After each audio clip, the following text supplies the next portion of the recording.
Everybody give Jordan a big round of applause.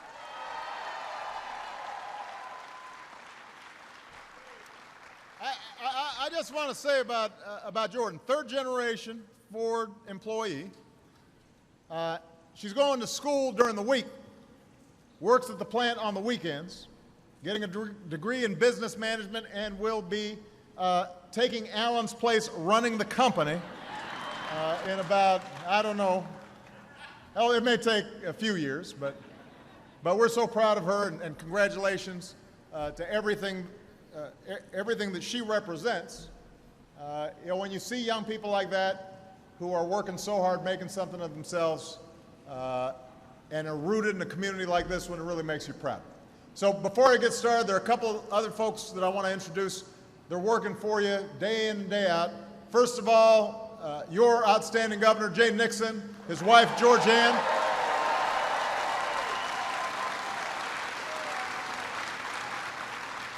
Plant might not have been here had it not been for the great work of Jay. So that's important to know.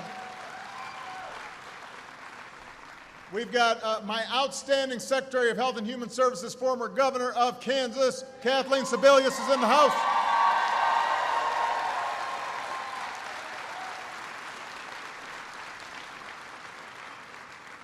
She basically just came because her son and his fiancée are here. But we're glad she's here.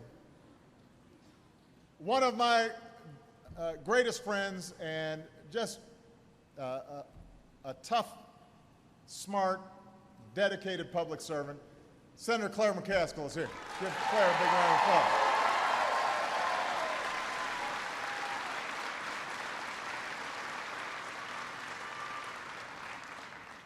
Your former mayor, preacher, can do everything.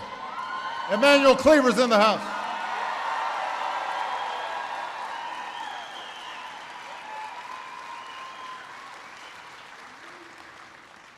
Current mayor of Kansas City, Sly James, is here.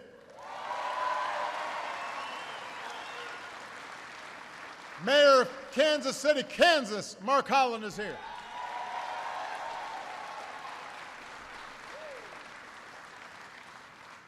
And the mayor, right here in Liberty, Lindell Brenton, and his lovely wife Roxanne are here. Where are they? There they are.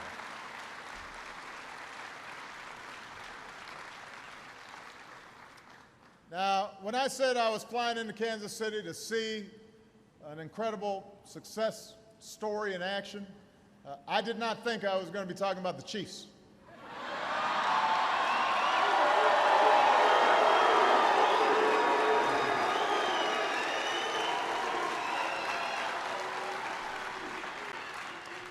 Before you get carried away, I just want to point out that the Bears are 2-0. I'm just saying. And we're actually able to pass more than 10 yards of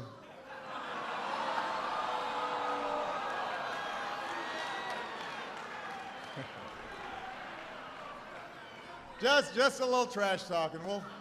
We'll see how we're looking at the end of the season. I want to give special thanks to Ford's CEO. This is one of our outstanding business leaders, has helped to lead Ford to be the #1 automaker in the United States of America. Alan Mulally is here, and we're very proud of him.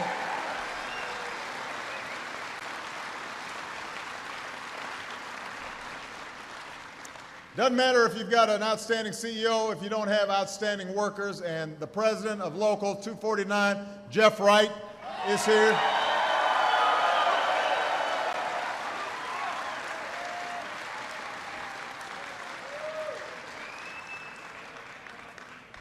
Your launch manager, Todd Jaranowski, I really like because he is a Bears and a Sox fan.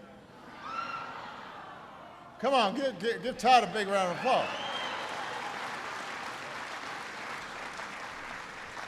And I very much appreciate him and some of the other folks showing me around this new stamping plant right here. Now, you may not be aware of this, but you and I have a little history together. I may roll in a Cadillac these days. No, but it's not my car. I'm renting, just like my house. The lease runs out in about 3.5 years. But before that, I was driving around in a 2008 Ford Escape.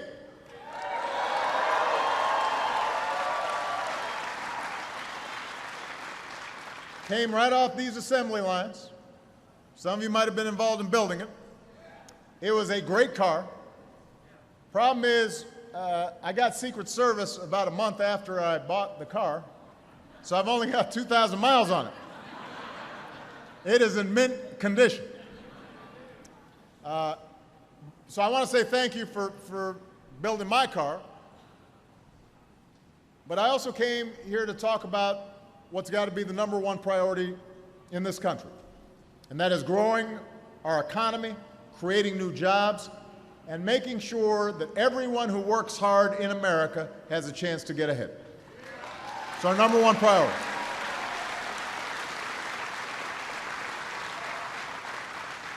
Now, some of you remember 5 years ago, a financial crisis hit Wall Street. It then turned into a devastating recession on Main Street, and it came close to being another Great Depression. By the time I took office, the economy was shrinking at a rate of 8% a year. Unprecedented. Our businesses were shedding 800,000 jobs a month. And you had this perfect storm, and millions of Americans lost their jobs, their homes, their savings. They'd been working a lifetime to get. But what the recession also showed was the fact that for decades, middle-class families had been working harder and harder just to get by, hadn't seen their incomes go up, hadn't seen their wages go up. Manufacturing was moving overseas. And so what built our middle class had been buckling, had been weakening. And I think if you ask most Americans when the economic crisis hit, they might not date it to Lehman Brothers collapsing. They'd talk to you about when they got a pink slip that they didn't expect, or the bank took away their home, or they didn't have health insurance, or maybe they were told the plant was shutting down and the assembly line was going quiet. Those were tough times. 5 years ago, plants like this one were closing their doors. And the day I stepped into the Oval Office, the American auto industry, which is the heartbeat of American manufacturing,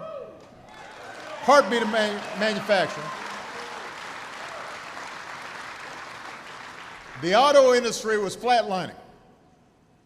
Ford was standing on its own 2 feet, had made some smart decisions, but Alan will tell you, if GM and Chrysler had gone down, suppliers would go down, dealers would have gone down, and all of that would have had a profound impact on Ford.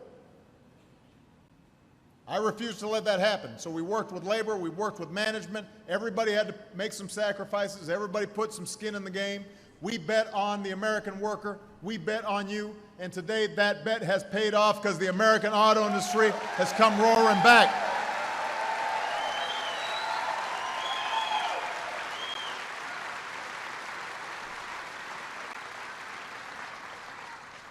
The big three are all profitable. Hiring new workers. You're not just building more cars, you're building better cars, better trucks. Look at what's going on right here at the plant. The new F-150 is built tougher than ever, more fuel efficient than ever.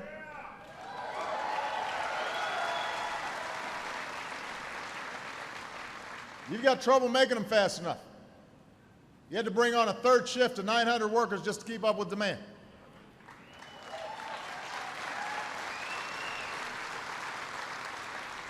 And because Ford invested $1.1 billion in this plant, pretty soon 1,100 more new workers will be joining you on these assembly lines in good union jobs building Ford Transit.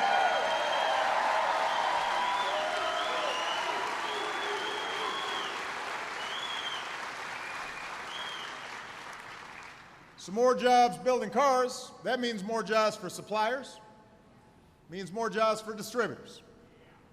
It means more jobs for the folks who own the restaurant here in town, or the bar, depending on.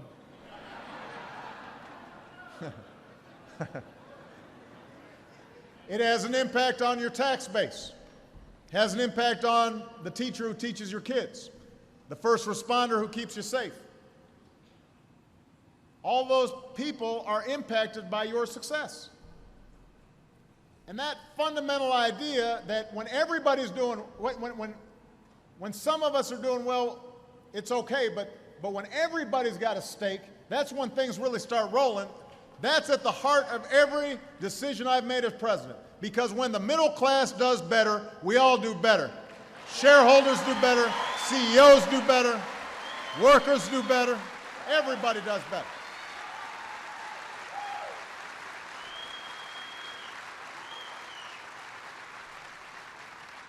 So, in the depths of the crisis, we passed a Recovery Act to make sure that we put a floor below which this country couldn't fall. We put money in folks' pockets with tax breaks. We made sure that people were rebuilding roads and bridges, keeping things going, helping to keep teachers and firefighters and cops on the job.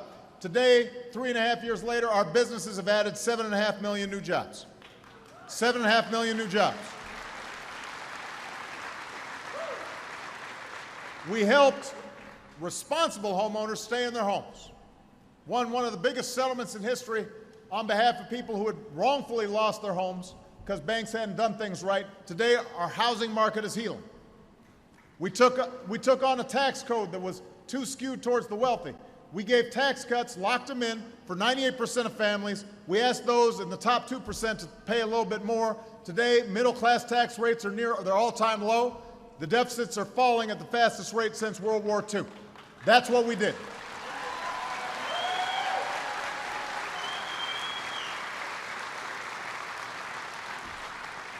We invested in new American technologies to end our addiction to foreign oil.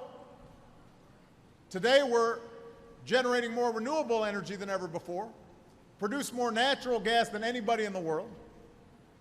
We're about to produce more of our own oil than we buy from overseas for the first time in nearly 20 years.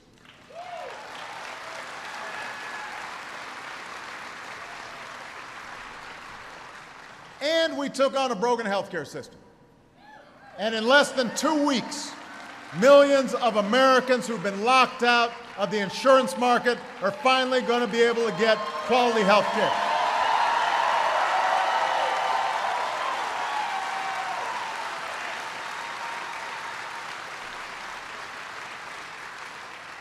Out of every 10 Americans who are currently uninsured, 6 out of those 10 are going to be able to get covered for less than $100 a month, less than your cell phone bill.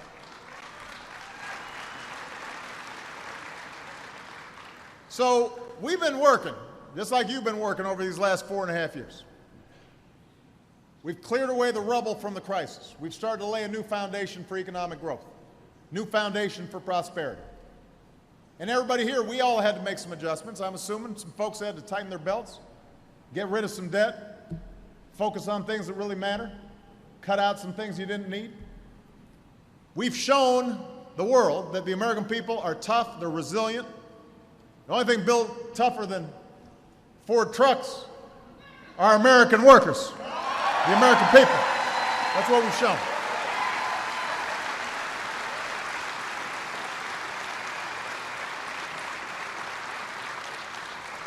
All right, so that's the good news. But now any working person, any middle-class family, they'll tell you we're not yet where we need to be. The economy's growing, but it needs to grow faster. We're producing jobs, but we need to create more jobs and more good-paying jobs. We've got to make sure that we're rebuilding an economy that doesn't work from the top down, works from the middle out, that gives ladders of opportunity to folks who still don't have a job. We've got to make sure that workers are sharing in growth and productivity. Right now, even though businesses are creating jobs, the top 1% took home 20% of the nation's income last year. The average worker barely saw a raise. It ain't fair. It ain't right. So in many ways, the trends that have taken hold over the past few years of a winner-take-all economy, few folks at the top doing better and better and better, everybody else treading water or losing ground, that's not a model that we want, and it's been made worse by this recession. So what I've been doing over the last couple months, I've been visiting towns like Liberty, traveling all across the country, talking about what we need to do to reverse those trends, make sure we've got a better bargain for middle-class America. Good jobs that pay good wages, an education that prepares our kids for a global economy, a home that is secure, affordable health care that is there when you get sick, a secure retirement even if you're not rich. All those things that make for a secure life so you can raise your kids and have confidence that they're going to do better than you did. That's what I'm focused on. That's what you're focused on. That's what Congress should be focused on.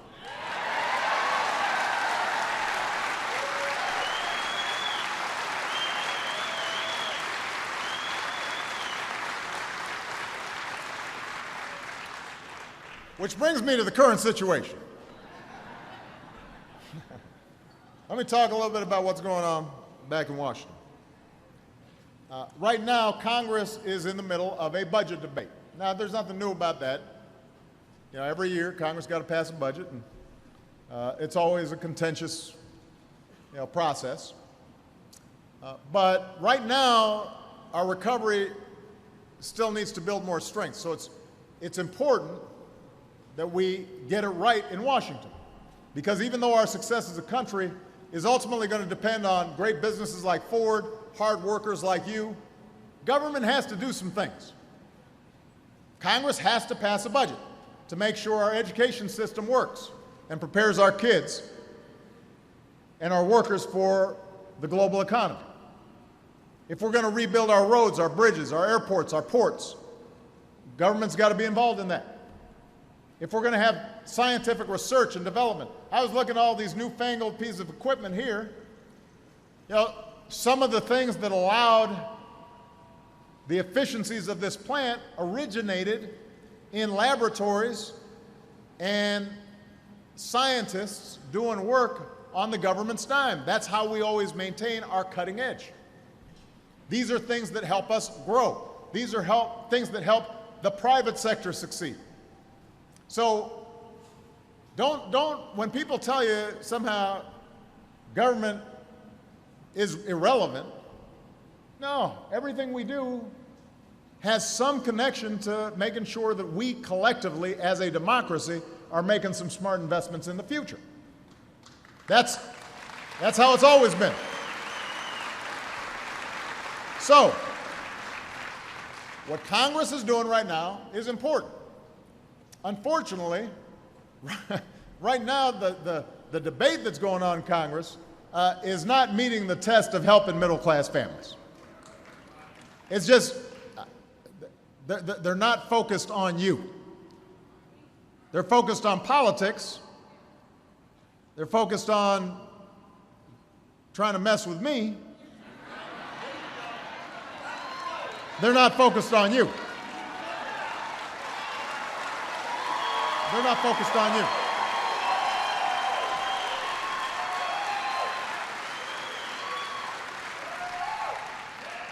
So there are two deadlines coming up that Congress has to meet. And I want folks to pay attention to this. Congress has to meet two deadlines, and they're coming up pretty quick. The first deadline, the most basic constitutional duty Congress has is to pass a budget. That's Congress 101. If they don't pass a budget by September 30th, what's the date today? The 20th. All right, so if Congress doesn't pass a budget in 10 days, a week from Monday, the government will shut down. A government shutdown shuts down many services that the American people rely on. This is not abstract.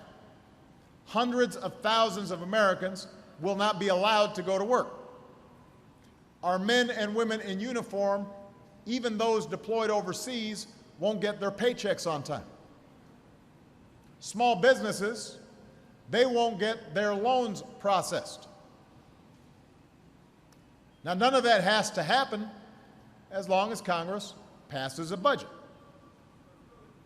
Number one, passing a budget.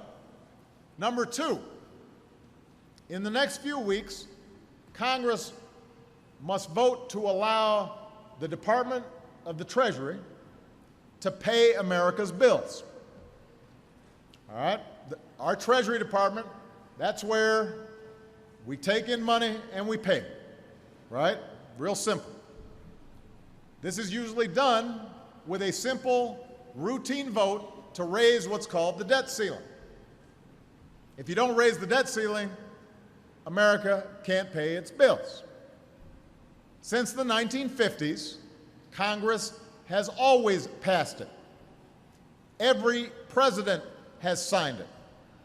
Democrats, Republicans, Ronald Reagan, Lyndon Johnson, it doesn't matter. This is just a routine thing that you got to do so that Treasury can pay the bills. If Congress doesn't pass this debt ceiling in the next few weeks, the United States will default on its obligations. That's never happened in American history. Basically, America becomes a deadbeat.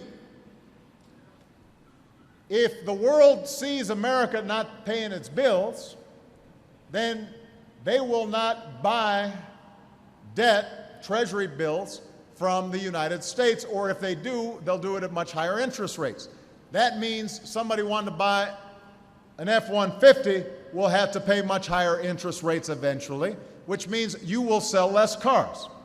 That's just one example of how profoundly destructive this could be. This is not some abstract thing. And this is important. Raising the debt ceiling is not the same as approving more spending. Any more than making your monthly payments adds to the total cost of your truck.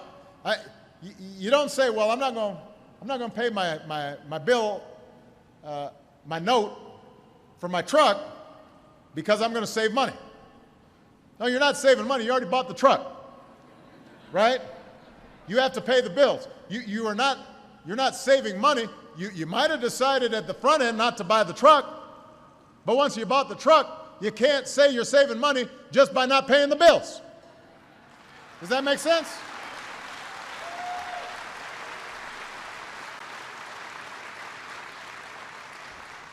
So raising the debt ceiling, it doesn't cost a dime. It does not add a penny to our deficits. All it says is you got to pay for what Congress already said we're spending money on.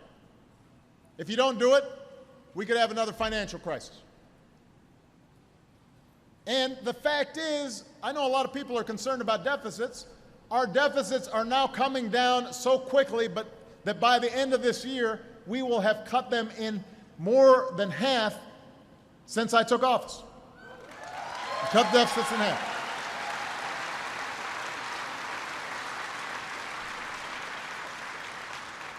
So I just want to break this down one more time. I go into a Ford dealership, drive off with a new F-150. Unless I paid cash, I've still got to pay for it each month. I can't just say, you know, I'm not going to make my car payment this month. That's what Congress is threatening to do, just saying I'm not going to pay the bills. There are consequences to that. The bill collector starts calling you, right? Your credit goes south, and you got all kinds of problems. Same is true for a country. So if we don't raise the debt ceiling, we're deadbeats. If we fail to increase the debt limit, we would send our economy into a tailspin. That's a quote, by the way, what I just said. You know who said it? The Republican Speaker of the House, John Boehner. The Republican Speaker has said if we don't pay our bills, we'll have an economic tailspin. So this is not just my opinion, this is everybody's opinion. All right. Now, why haven't we already gotten it done if it's such a simple thing? Everybody's nodding. They're all like, yeah, why didn't we already get this done? Democrats and some reasonable Republicans in Congress are willing to raise the debt ceiling and pass a sensible budget. And I want to work with Democrats and Republicans to do just that. Claire McCaskill, she's ready to do it.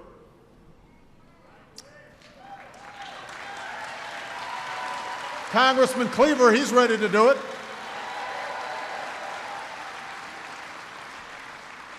And if we just pass the budget, raise the debt ceiling, we can get back to focusing on growing this economy and creating jobs, educating our kids, all the things we got to do.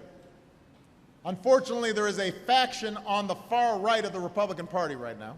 It's not everybody, but it's a pretty big faction who've convinced their leadership to threaten a government shutdown and potentially threaten to not raise the debt ceiling if they can't shut off the Affordable Care Act, also known as Obamacare. Now think about this. They're not talking now about, spending cuts. They're not talking about entitlement reform. They're not talking about any of that. Now they're talking about something that has nothing to do with the budget, right?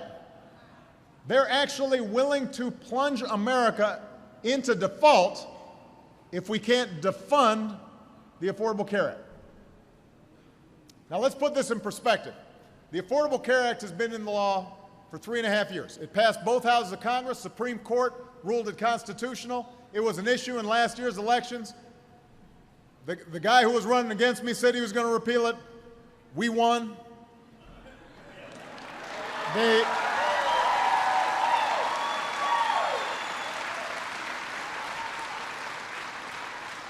So, the voters were pretty clear on this. And then Republicans in Congress, they've tried to repeal or sabotage this more than 40 times. They've had these repeal votes. Every time they failed. This law that is in place is already providing people benefits. It's not holding back economic growth. It's helping millions of Americans, including some of you or your family members that you may not be aware of.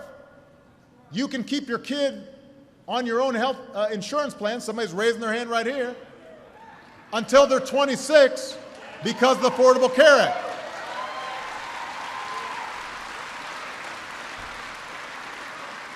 Which is one of the main reasons why the number of uninsured among young people has gone down over the last 3 years. Seniors, they are benefiting right now from discounted prescription drug costs because of the law. If you've got health insurance, insurance companies can't impose lifetime limits on you. They can't use the fine print not to pay if you get sick. Insurance companies have to spend 80% of your premiums on your health care, not on administrative costs and CEO bonuses. Those are happening right now.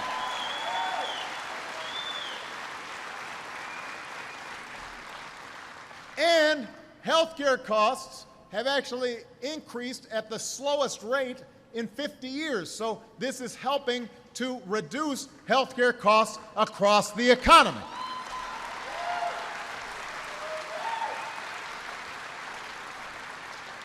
Finally, starting on October 1st, it's going to help millions of more people. People who don't have health insurance right now, what it's going to do is we're going to set up pools so that just like a worker at Ford can benefit from good insurance rates because you got a lot of workers in one big pool, now people who don't have the good fortune to work at a big company like Ford, they can also get a good deal.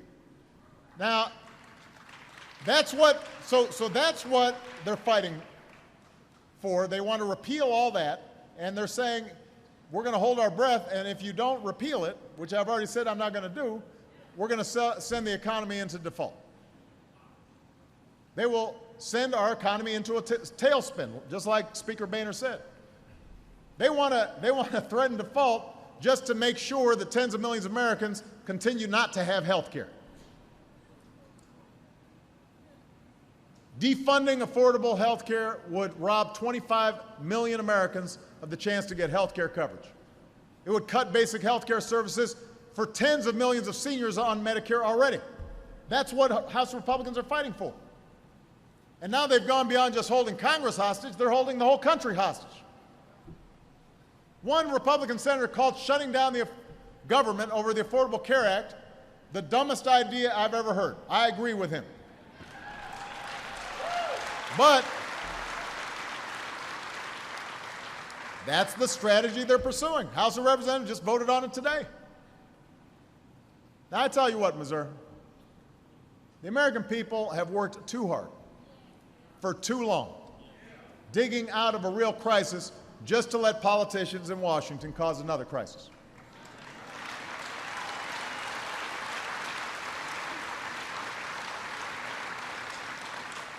This is the United States of America. We're not some banana republic. This is not a deadbeat nation. We don't run out on our tab. We're the world's bedrock investment. The entire world looks to us to make sure the world economy is stable. We can't just not pay our bills. And even threatening something like that is the height of irresponsibility. So what I've said is, I will not negotiate over the full faith and credit of the United States.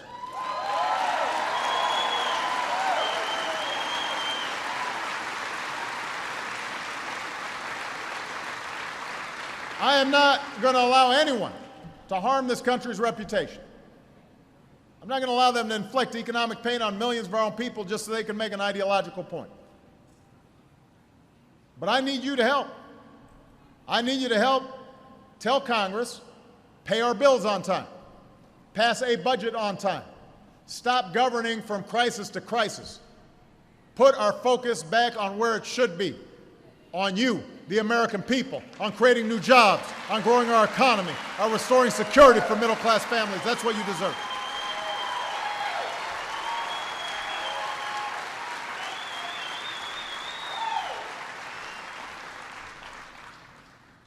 I mean, I don't know. It's like they do this every 6 months. Isn't it? I mean, I don't mind them disagreeing with me. They don't like the Affordable Care Act. They'd rather have people not have health insurance. You know, I'm happy to have that debate with them. But you don't have to threaten to blow the whole thing up just because you don't get your way. Right?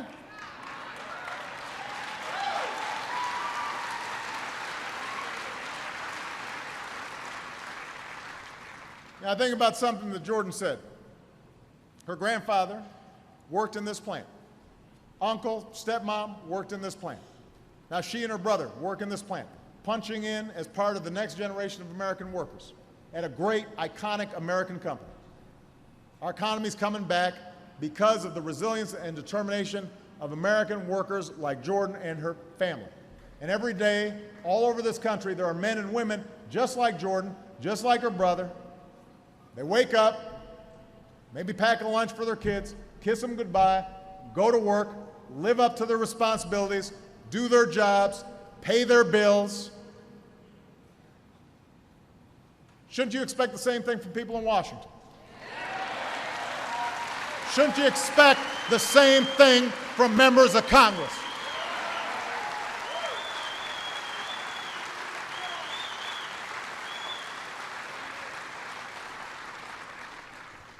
Just do your job.